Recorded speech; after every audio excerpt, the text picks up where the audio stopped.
राज्य सरकार के नियोजन नीति के खिलाफ सड़क पर है। 60 और 40 के मामले को लेकर छात्राओं में काफी आक्रोश है। आक्रोशित छात्रों ने आज विधायक मंगल कालिंदी को एक ज्ञापन सौंपा। साथ ही उनसे पूछा कि वे इस मसले में किसके साथ खड़े हैं। 60 और 40 का जो फॉर्मूला सरकार लाई है वे उसके समर्थन में है या विरोध में। उधर कुर्मी सेना और छात्र संगठनों ने 11 जून को 72 घंटे का झारखंड बंद बुलाया है। वहीं इधर बंद से पहले राज्य के सभी विधायकों से 60-40 के मामले पर लिखित आश्वासन लिया जा रहा है। यदि वे सरकार के पक्ष में विधायक है तो उनके खिलाफ छात्र संगठन मोर्चा खोलेगा।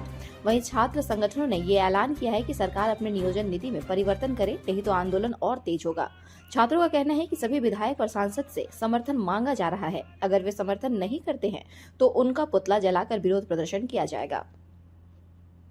60-40 नियोजन नीति जो सरकार बनाया है, 60 में कौन है 40 में कौन है, इसी को पहले क्लियर नहीं किया है। तो 60 उसको धरातल पे उतार दिया है और विज्ञापन निकाल के उसमें नियुक्ति भी हो रहा है। तो इस पर जो हम लोग का जो लोग इतना पढ़ लिख रहा है, मेहनत कर रहा है, खर्चा कर रहा है, सब तो बेकार हो रहा है ये सब तो इसके लिए हम लोग जिसके विरोध में हम लोग विधायक जी को, पूरे संपूर्ण 81 विधायक को, 14 सांसद को, पूरे झारखंड राज्य में हम लोग अभी 25 तारीख तक हम लोग मुहिम चल रहा है। 81 विधायक और 14 सांसद को जो ज्ञापन देकर सपना है कि वो इसके समर्थन में है कि इसके विरोध में है। तो इसके लिए आज हम लोग जुगसराय विधानसभा क्षेत्र का मंगल कालिंदी जी को ज्ञापन देकर ये सौंपा गया है कि आप इसके खिलाफ में कि विरोध में।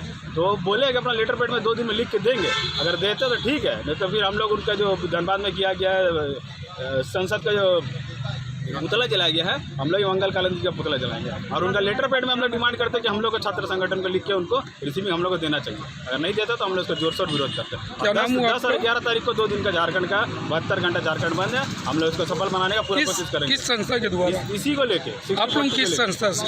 JSSU। आपका नाम?